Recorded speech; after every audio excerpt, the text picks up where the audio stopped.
Take 4. Hey guys, thanks for tuning back in. Charles Davis. With the Charles Davis team, we've got a coffee with the Charles Davis team. I'll actually break your chair down. Woo! Sorry. Get that big old booty in there.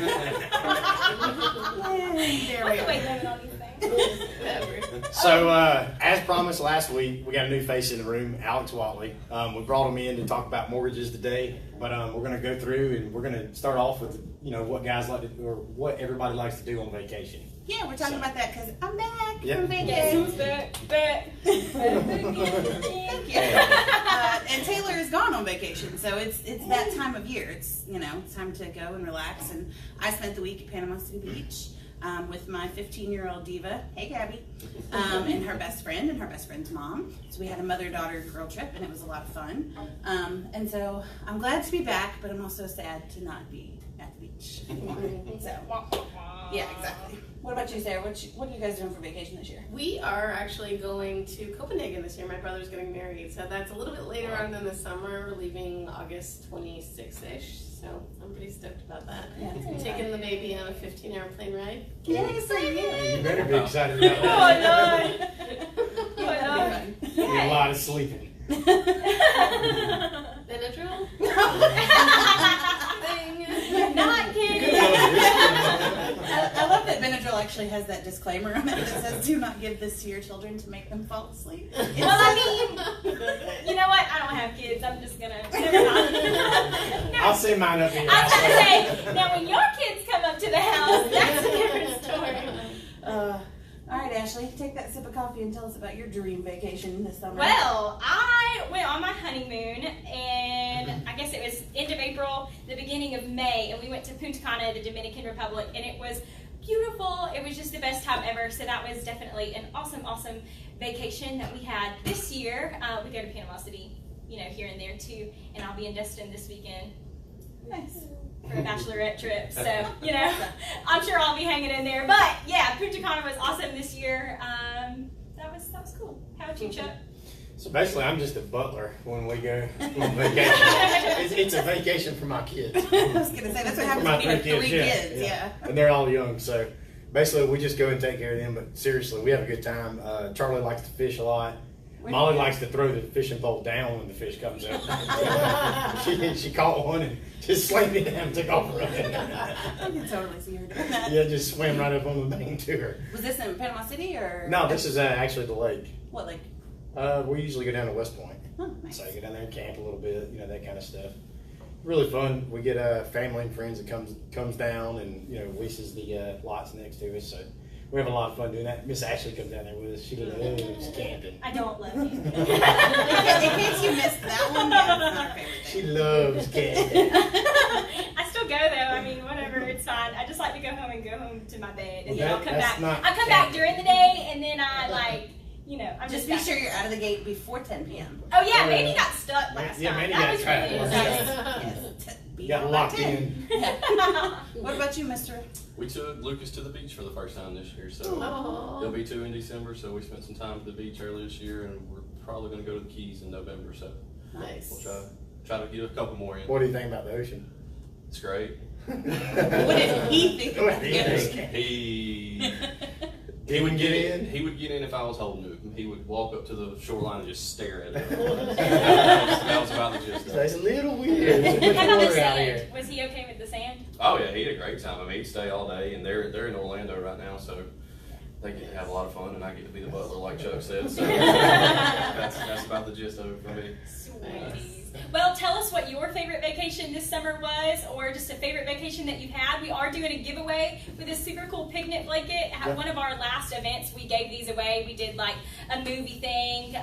It was a big projector screen outside. We gave those blankets away for people to sit on, and we watched Ferdinand the Bull. So that was a lot of fun. We really enjoyed that. So this is one of the leftovers from that, and we have it for you as a giveaway. So comment your vacation.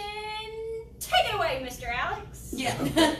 Well, how about So- Whoever, somebody else take it. Yeah. Watley's a little nervous just because we didn't tell him what we were going to ask him today. We don't like So, to prep people. yeah. We just like to put So them get the on spot. list out, Ashley. Oh, hold on. So basically, there's always a lot of mystery behind mortgages and what really goes into it. And, people come back and tell you that, that lender asked for this and did that and didn't perform or whatever. Well, we're going to talk about how simple it is today. So just some of the things to get started. What's the very first step that you would take to get started to get a loan? It's as simple as email and phone calls, or even coming by. We've got a pre-qualification form that's literally half a page, basically. So, if you come in, usually we turn that around either if we can do it while you're there, or if you drop it off, we'll do it in 24 hours. And that's usually my biggest step to knowing, do you qualify? What do you qualify for? And what loan programs are you're open to? What's some of the information you guys are looking at, like blood type? Yeah, something like that. That's usually the only thing we don't ask for. But, in general, if you're just a salary W-2 employee, it's fairly simple, honestly. So we're going through that process, and, we're not collecting any data right then. It's more of, this is what you qualify for. Get with you guys. So it's what, income, job history? Oh, for sure. Yeah, you want a 2-year job history, you want income, you want to ask about gaps in employment. Just let's establish a 2-year history. What are you making? Were you in school? Because school counts as employment history. Yeah. So if you just got out of school and got a job, that counts. You don't necessarily have to be on the job for 2 years. Just establishing where you're at. So guys, protect your credit, protect your job, make sure you got good job history, stay on that job. Those are just the main keys to it. Sure. A lot of the hurdles that you run into is when people are changing their financial obligations as they're going through the process. So what you want to do is make sure, don't run out and buy a car, don't get credit cards. Don't change jobs in the middle of a loan process. Yeah, don't change jobs. Lord Jesus, don't do that. Yeah, don't do that. Yeah. But there's just small things, and that's why Alex is a professional at this, because when he gets in there, he'll tell you, hey, this is what you need to do to get your loan rolling. This is what you don't need to do, to mess anything up. He will keep you on track the whole way and make sure everything's being done. So all the details and all that stuff that you probably don't even want to hear about, you won't hear about those with Alex. He'll take care of that stuff, and it'll happen on time every time.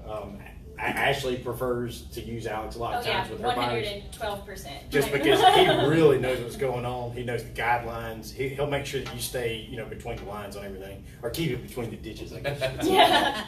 So. And Sarah, I used Alex Used also Alex for personally. my personal mortgage. Yeah. that's So awesome. it was a great streamless process. He has a great assistant over there. Oh, yeah. Hunter's awesome. awesome. He is. So Couldn't live Yeah. without him. And, different loan programs. Why would you use, you hear all this like USDA, FHA, conventional, you hear all these things. When somebody comes and talks to you, what would you recommend to them to do, or how would you handle that? We don't recommend a loan program. I can tell them my opinion of what I think fits them best, but at the end of the day, it needs to be their decision as to what they choose. Yeah. But there's different perks to different programs. If you fit the box with a higher down payment, conventional probably fits you better. If down payment's an issue, USDA may be better for you. Or FHA sometimes is a credit score and income thing. It may help you get a mortgage when you couldn't fit the box for any of the other programs. So there's kind of something for everybody. It just matters, where do you land? Where's credit? Where's income? Where's this at? And we'll try to see what fits you best. And if you have multiple options, we'll explain, here are your 2 or 3. Let me know what you think, kind of thing. So you mentioned down payment. Do you have to have 20% down to buy a house? Not Like at that's all. what you've been told for forever? Not at all. So anywhere from 0 to 20, or as much as you want, kind of thing. USDA is 0% down. Many times with USDA, we can get in a situation where we can actually refund, not through you guys, we can refund their earnest money at closing sometimes, to the point to where you literally have no money invested in the transaction. So if seller's paying closing costs and I can cover some in the rate, I'll do my best to So get your say that earnest one money more back. time. It's 0 money down. 0. Okay. As long as seller's paying closing costs, there's things there, but yes, USDA is an option to have literally no money invested. Okay. Yeah. It doesn't work every time, but the majority of the time it is 0 down, or you may just have your earnest No, money because the invested. buyer's not putting anything down. How does the seller have confidence in that buyer that's going to? Well, they're still investing their earnest money up front in the transaction, and we're refunding that through a lender credit at closing, kind of So thing. it's still as strong of a loan type as if they Sure. were putting down. Absolutely, 100%. Okay. Because I've had people ask that before. Well, if they're not putting any money down, then what skin are they putting in the game? And sellers, that's a legitimate concern that sellers have. Right. So- And there's stipulations with each program. USDA is one that your house has got to be in a certain area. You can't make over a certain amount of money, minimum credit score, and one that most people don't realize. And it's usually not an issue, but you cannot have the ability to put 20% down. Oh, Mo- cannot be. Oh, Cannot. interesting. I didn't know that. And most lenders don't know the details like Alex does. So when you come in and you're talking about something, I mean, it could just be something as small as a job history, something with your credit or whatever. Alex knows those things. He knows it right off the top of his head. If he can't figure the question out, he has a direct contact to his investor for his loan. So he can call right out to the person that's actually funding the loan, and he will get a direct answer from them. So this is where a lot of people have problems with lenders, and they talk about, oh, might have been a bad process or whatever, because possibly the lender didn't know something on the front end, and so they couldn't, they couldn't prepare for it. So when you come in and you talk with Alex, I mean, he makes sure that he'll go through, oh, well, that's going to be a problem down the road. Let's go ahead and fix it now. So he's fixing all these things before you even get to the end to where you don't have those issues. Because we've had a lot of loans with other lenders where something would come up way down the road and we'd be like, probably should have checked that 3 weeks ago. Mm-hmm. But not with Alex. I mean, Right. For sure. we don't have those issues. So when you have a buyer that, let's say they don't pre-qualify, Mhm. what do you tell them? Like, what advice do you give them to I mean, get to that? I don't like using the term credit counseling because that's not my job or not my position or to say that I can do that. But we do have some tools that we can use. So one of them through our credit agency is a what if factor. So I can go in there and say, if you paid off this credit card or paid it down or whatever, it will simulate. It's not 100% guaranteed, but it simulates this is what your credit score would potentially go to. So it's a computer program It is. that It's- you run it through, and it says, okay, if you did this, this is what it looked like. Exactly. So it's one of those things we're not guessing. Yeah. We have a good estimate of what you're looking at, and we do that a lot. I mean, people, hey, I'll see you in 30 days, or hey, I'll see you in a year, or this is what you need to be working on. Mm-hmm. So we do a lot of that. Yeah, because I think that's people get discouraged because they Sure. don't get pre-qualified. Well, I mean, and I don't want anybody to ever be scared because there is a lot of that. I mean, I see that they don't want to come in or they don't want me to pull credit, and we talk through it and say, what do you think the issues are? And I'm like, they'll tell me, and I'm like, I really need to see it. So if you're okay, let's pull this and let's know exactly where we're at. So another big question, everybody's always like, oh, I don't want my credit pulled, because it's going to, knock my beacon score way down. What really happens when you pull the credit? It's, a single pull is not really an issue, but if you go to me and go to somebody else and go to some, it's those It's just the multiple, multiple it's the times. multiple times. I mean, that'll eventually start dragging you down. Now, I thought that you had within a certain window of time. Yeah, if I've you always requested heard that multiple too. things. I mean, like it's like a car lot situation. They'll Right. pull your credit 10 times. I mean, and I don't think it's an issue Right. because it's right there. It's just one hard inquiry. But at if that you shop point. for a car this week and shop for one next week, Right. and Because basically it's showing where you're attempting to get a loan and then you're not performing on it. So Right. your credit score evolves around how you perform paying your Sure. loans, paying for your bills, all that kind of stuff. They want good history behind it. Mhm. And there's 3 scores that come in. What is it? Equifax. Experian and TransUnion. Yeah. So what do you think one of them's heavier than the other? No, because we use the middle out of the 3, and the middle is never the same. So Yeah. if you have a 720, a 700, and a 680, 700 is your score to me. Mm-hmm. So not necessarily a median, but the middle score. So even if they're 5 points apart or 20 points apart, whatever the middle score out of those 3 is what we have to judge you on as far as do you qualify for this program? Do you meet the minimums? Yeah. So how can somebody figure out their credit score? There's tools online. As far as Credit Karma and stuff like that. But I don't trust that 100% for the fact that many times people come in and say, my Credit Karma says my score is this, but when we pull it, the factual data is it's usually not. I've seen them as close as 5 points. I've seen them off by 50 points. It's one of those things that's 50 points just is a big deal. it Yeah, it's is. crazy. Yeah. It's one of those things. I mean, you just got to come in and let's really look at it. Isn't there a website like freecreditreport.com or There something is like this that? annual credit Annual report. credit report. That's the only true free, like not necessarily true free one, but that's the only actual one you get, and you can get it for free to get your data as far as what's out there. But I do Your believe you have to reports. pay for your scores. Yeah. But it lets you see if you have something Oh, on there sure. that As far should as be it- disputed. do Or you have a medical collection, or what did something pop up I didn't know about? I mean, it truly is a credit report. So it's basically a 2-part process. You're being judged as somebody, or not really judged. You're being evaluated. Yeah. You're being evaluated Just to judge. see if you qualify for the loan process that you're going through. So as a person, that's what they're evaluating. And then also there's the part of evaluating the property, because a lot of people Sure. call and they say, well, I got an FHA loan, I want to buy this house, and then we tell them, hey, this house wouldn't qualify for FHA, and they're like, well, what do you mean? Money's money. Well, some of the FHA guidelines. Yeah, Sure. I'm an appraiser as well too, so I've done this for many years, and Right. Alex knows all the guidelines too. He reviews appraisal reports daily. So when you're doing FHA, just for instance, if there's just a broken window at the house, that'll keep it to where it's not FHA financeable. I mean, Will the seller repair? Is it a foreclosure to where they're not going to Yeah. repair Right. anything? That's where these guys come into play, and they're so great at it because they're my eyes on the scene per se. Because I can't see the house. I don't know anything until I get an appraisal. So if they don't warn me or if they don't review it before I see it, then it could present an issue to the point where I've got to come back and say, hey, either this gets fixed or it can't go through financing. and all these things we're talking about, these are the differences. People want to go out and buy, for sale by owner, or they want to do it themselves. They want to list their house themselves. You wouldn't you wouldn't want to not have a surgeon No. do something for you. I mean, just Yeah. because you don't want to sew your own knee up. You know what I mean? You don't I'm not do letting your you own. pull a tooth. I'm No, not gonna yeah, say I mean, that. you don't want to. I love that comparison.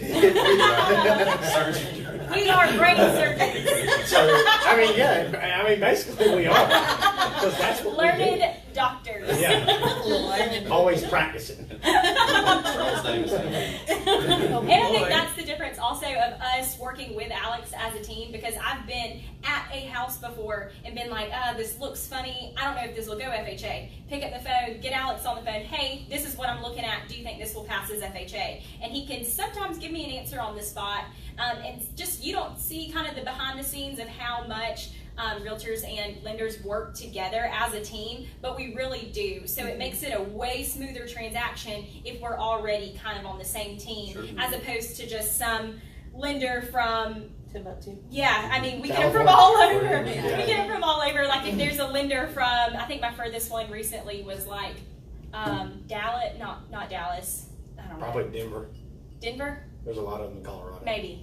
Okay, sure, Denver. So, We'll go with Denver. so Denver. So there was a lender from Denver, and of course, I can email him back and forth, wait for a reply, whatever. But there's nothing like picking up the phone and getting an immediate response like we can from Alex. And to me, it helps tremendously that Alex knows the area. Yeah, I mean, sure. That's as a huge. Noonanite, Yeah. you're quite familiar. I'm here every day, so I mean You can come sit down and talk to this pretty man. Yeah, that's it. But yeah, I mean, we're 5 days a week, sometimes more. I mean, we're there all day, so I mean, we love the in-person, communication. But if you prefer email or phone or whatever works best for you, we can do it however you would like to. And Alex actually has a team too that helps him, move through these mortgages. I've had loans with Alex before that closed in 2 weeks. I mean, Yep. when I say 2 weeks, I mean like they've never talked to Alex. They picked the phone up that Monday, and we're closing 2 weeks later. Yep. I mean, it was that quick. Got So one closing Wednesday that was clear, Oh, yeah. clear to close in 7 days. Yep. Yeah, that one was And crazy. that doesn't happen every time. He can do it every time. Yeah, so that situation Alex was talking about, we got one under contract for a buyer. The same buyer was also selling their house, and they went under contract. They were supposed to close the same day. Well, my buyer, who is also Charles' seller, was like, hey, I want to close a couple days early so I can move. So called Alex and was like, hey, can we close this one early? And he was like, yes. So he knocked it out and got it done really fast, like kind of on a whim, and he is awesome at that. And the importance of all this is everybody knows that houses, they're selling so quick. So when you have somebody in there that can perform, get you to the house, get you in the house, evaluate the house, speak with the lender, I mean, bam, bam, bam, bam. When they can just get you in there and knock that out, I mean, that really gets you down the road really quick. It makes it where you don't miss out on that dream home. Right? Sure. Oh, yeah. Yeah. Absolutely. And maybe in the future we can go into greater detail as far as what's truly needed, because it is a very specific list Yeah. for different types of borrowers and stuff. But that's the one we're talking about that's closing this week. When they came in, it's like, I'm going to bug you. Yes, if you want to close it this fast, like it's constant communication. It's The best thing to do is right up front, take a day, 2, 3, whatever it takes, and pull together all the documents that he requests and just get them over to him. So the very first thing to start with is his phone number. Pretty much. Yeah, I mean that's basically just to get started. And all the details we talked about today. I mean, we don't want to create something where it's it's confusing. So basically, deal with a surgeon. Deal with somebody that knows what they're doing. now I'm the same. Yeah. Deal with somebody that knows their business. So that's why we recommend Alex. And if you guys have any questions, put them in the comments. We'll reply back to them. We'll, if we don't know the answer, we'll have Alex reply back to them. Sure. And Don't we forget just- to let us know what your vacation plans have been this summer so that Yeah. you can win this Yes. fancy picnic blanket to take on It your is. next It's really vacation. nice. It's actually lined on the bottom, Yeah. so it like. keeps the moisture Oh, out. did you think I was about to knock that You know, over? I'm a mom. I It's saw like, it. It's lined on the bottom, so it doesn't get wet All on right, your Vanna. booty when you're going to concerts and stuff. All Alright? Yeah. So, Very if you bad. want to go ahead real quick and just shout out your phone number, Sure. that way people can reach out to you if they're Absolutely. watching this video. And Yep. have any questions. The easiest way to get me would be 706-594-1821. But otherwise, if you guys reach out to them, they'll put you in direct contact with me, and we can go from there. yeah, we get really upset if we run out of your business cards. It's like, I think we called you like 5 times that one day we figured out we were out of Alex's business cards. It was like, I have to have them. We have to be able to give them out. So, yeah, we give them out regularly. I like it. Oh, yeah. Thanks, you guys, for All tuning right. in. And Thanks hanging for out That's tuning with it. in. us. Happy Yep. Monday. See you later. Yeah, see you next smiling. Monday. Yeah, we're just Keep gonna smile. smiling. Keep the Keep cameras smiling. across the room. Bye, Felice. Oh, look at that curl though. Oh my goodness. You just, I don't think you ended it. I think you opened Oh my chat bubble. gosh. Oh my gosh. Technical difficulty. Keep smiling. Everybody's smiling. Help me. Hit the chat bubble. Keep No, you didn't smiling. end it.